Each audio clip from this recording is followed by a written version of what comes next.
A memory that I have of my dad is when I lost my teddy bear when I was about 4.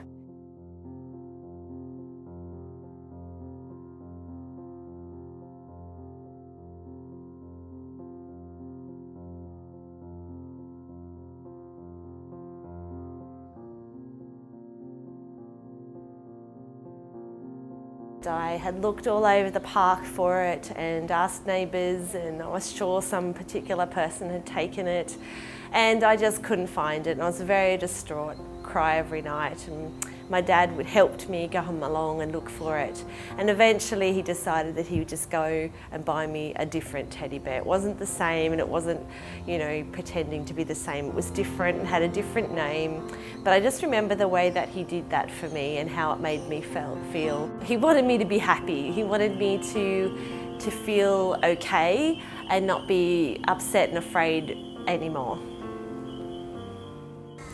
I have a memory of my stepdad, but I call him my dad.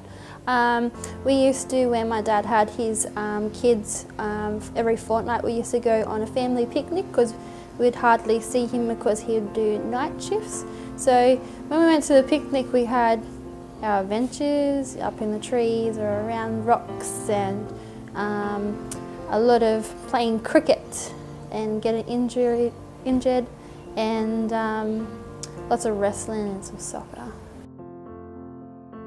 Well, my dad really loved the great outdoors, and he used to take our family, my mother and brother and myself, camping and swimming and fishing. And I have a particular memory where my dad first taught me how to snorkel when I was about 6 or 7 years old. And I was a bit scared to go in the water snorkeling because you had to wear the mask and the snorkel and the flippers. And so what he did was he taught me. He took me by the hand, and I think what I really learned from my dad was a sense of adventure. And that's something that I wanted to do with my kids, my 2 boys, as they were growing up, to spend time with them and teach them things. Every opportunity he gets, he takes me out for coffee at Gloria Jean's, and we talk about all the things we've done during the week, all the good things or the bad things, how we could improve on the bad things, how we could do more of the good things. I like spending time with my dad, and I appreciate it because we can't spend all time together because he has to work and I have to go to school. So the time that we do spend together is really important to me. I like spending boy time with Poppy. Tell her why. Why? Because we get to do everything we want. The fun memory I have of my dad is when we were really little, and he would come and wake us up really early on a Saturday morning, and then he would drive us 2 hours or so, whatever it was, to the nearest beach, and we'd watch the sunrise and then do some fishing. I never caught any fish, but it was good. It was good fun. Every Friday night, he would come home with $1 worth of mixed lollies in his pocket, and I would wait eagerly for his footsteps coming up the side of the house, up the side lane, and I could hear him coming, and I'd rush to the side of him and feel, I didn't even look at him, I just went straight to the pockets to feel if I could feel that lump of those lollies, and I was really looking forward to the spearmint ones, the ones you can still get with the sugar on top. They were my favourite, and it was just something I really looked forward to on a Friday, and he'd trick me and have them somewhere else, and I'd think, oh no, and then he'd produce them, and it was just really nice, and I looked forward to it.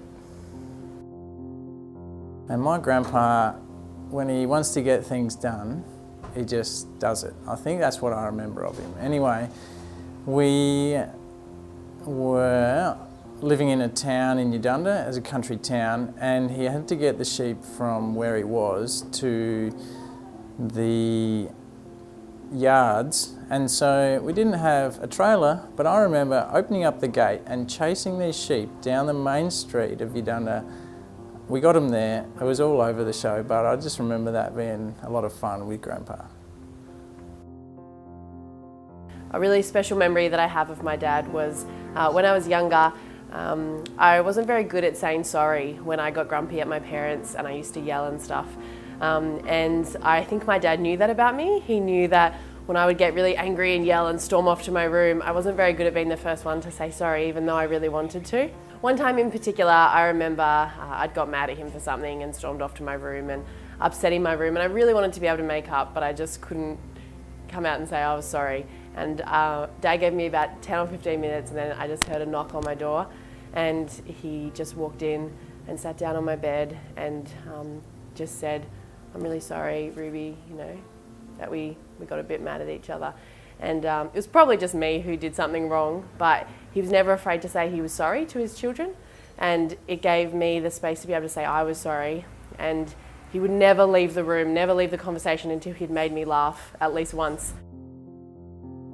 An early memory I have of my dad, I used to work with him on a Saturday, and at the age of 13 or thereabouts, which is a long time ago now, but it's still clear in my head that when I worked with him, he was a fruit and veg guy in a truck that would go around with and have customers.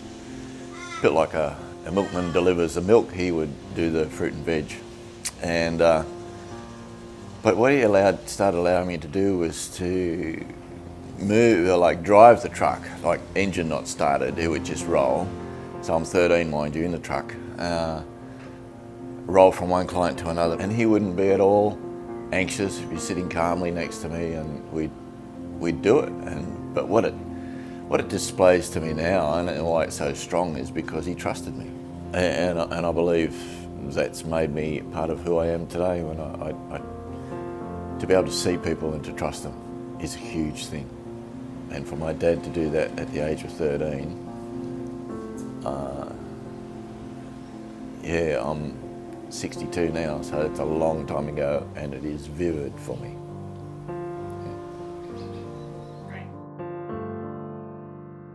Yeah. Love you, Dad.